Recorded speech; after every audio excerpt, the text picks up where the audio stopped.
Your seeds aren't dead. They rotted. And the thing that rotted them, you're probably going to be annoyed when you hear it, is the water you gave them to help them grow. Here's what most people don't realize. A seed doesn't need a lot of water. It needs the right kind of wet. There's a difference. And if you've ever planted seeds, waited 10 days, and then dug one up to find it soft and brown and honestly a bit tragic, this is why. Before a seed sprouts, it's essentially holding its breath. It's doing this very slow, very delicate thing where it absorbs just enough moisture to crack open and push a root out. That process needs oxygen in the soil. When you overwater, you drown the air pockets out. The seed sits in waterlogged soil, can't breathe, and starts to rot. Fungal problems set in fast. Damping off, pythium. These things don't need an invitation, just a wet environment and a waiting seed. The fix is almost embarrassingly straightforward. Your seed compost should feel like a wrung-out sponge. That's actually the way to think about it. Grab a small handful, squeeze it. It should hold its shape, but nothing drips out. No drips. That's your target moisture level. When you're planting, water the compost before the seeds go in, not after. Pre-moisten the whole tray or pot. Let it drain for a few minutes, then plant. This means you're starting at the right level and you don't need to immediately add more water on top.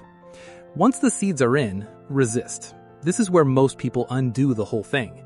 You don't need to water again until the surface just starts to look lighter in color, a bit pale, a little dry on top.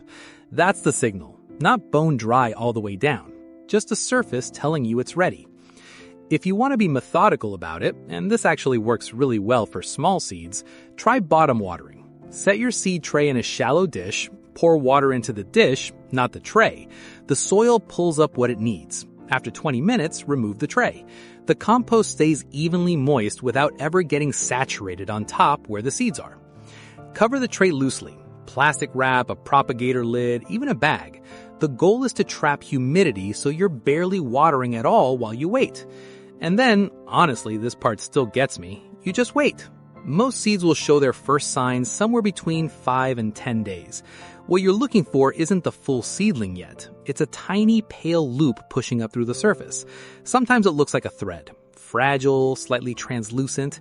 That's the hypocotyl, the stem before it straightens out. It's working. If you see that, you did it right.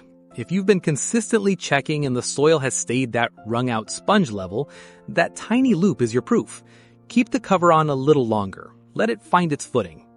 There's no guarantee every seed in a batch will germinate. Even perfectly stored seeds from a good supplier have variation. But the ones that fail from here are a different problem. Rotting before sprout almost always comes back to water. One thing worth keeping an eye on once you do see sprouts, that's when your watering changes completely. Same mistake, different stage. The next video would get into what happens after germination and why that first week above soil is where things go wrong for a lot of people in a completely different way.